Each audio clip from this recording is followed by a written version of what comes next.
जय मसीह की आप सभी को। मैं एक महत्वपूर्ण विषय पर बात करूंगा।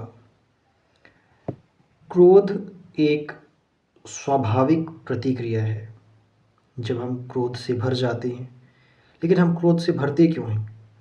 क्रोध से हम तब भरते हैं जब हमारे मन मुताबिक कोई कार्य नहीं होता या हमारी भावनाओं को ठेस पहुंचाया जाता है, हमारे साथ कोई विश्वासघात करता है तब, और भी बहुत सारी बातें जो हमारे मन मुताबिक नहीं होती, तो हमें गुस्सा आता है, हम क्रोध से भर जाते हैं और अनाप शनाप और तरह तरह की बुरी बातें अपनी जुबान पर लाते हैं।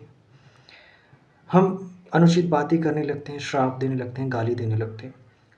लेकिन दोस्तों, खास करके मसीही भाई बहनों से मैं कहना चाहता हूँ कि हमारे प्रभु ऐसे नहीं थे। लिखा है लूका रचित सुसमाचार उसका 22 अध्याय 63, 64 और 65 पद में कि जो मनुष्य यीशु को पकड़े हुए थे वे उसे ठट्ठों में उड़ाकर पीटने लगे और उसकी आंखें ढककर उससे पूछा, भविष्यवाणी करके बता कि तुझे किसने मारा। और उन्होंने बहुत सी और भी निंदा की बातें उसके विरोध में कहीं। मगर फिर भी प्रभु यीशु मसीह ने कभी उन्हें ना गाली दी, ना उन्हें श्राप दिया और ना ही उनकी निंदा की और ना ही उन्हें कुछ अनुचित या बुरी बातें की उनके खिलाफ। तो प्रभु यीशु मसीह जो हमारे गुरु हैं, हमारे प्रभु हैं, हमारे परमेश्वर हैं, उन्होंने ऐसी बातें कभी नहीं की।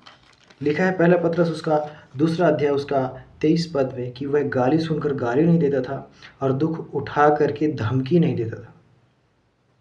दोस्तों, हमारी क्या प्रतिक्रिया होती है उन लोगों के प्रति जो हमें क्रोध दिलाते हैं?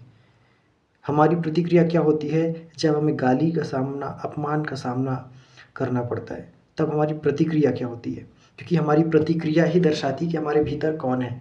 क्योंकि हमारी बातें, हमारा स्वभाव, हमारी बात करने के तरीके, हमारे शब्द ये दर्शाते कि हमारे भीतर कौन बसता है। दोस्तों, मैं बताना चाहूँगा कि हमें अपने प्रभु के समान, अपने गुरु के समान बनना है। क्योंकि हमारी बातें ये दर्शाती कि हम किसकी आराधना करते हैं, किसे अपना प्रभु मानते हैं, कौन हमारा उद्धार करता है। क्योंकि हमारा स्वभाव ही सबसे बड़ी गवाही है कि हमारे भीतर बसता कौन है, हमारे भीतर किसका निवास है। दोस्तों, मेरे प्यारे भाई बहनों, देखिए अपने जीवन को कि क्या आपकी प्रतिक्रिया क्या है ऐसे समय में जब आपके खिलाफ बातें की जा रही हो, आपको क्रोध दिलाया जा रहा हो, आपकी भावनाओं को ठेस पहुंचाया जा रहा हो, तब आप क्या प्रतिक्रिया देते हैं? उम्मीद करता हूं कि आपका स्वभाव भी प्रभु यीशु मसीह के समान होगा और आप भी अपने शब्दों के द्वारा कोई पाप ना करेंगे।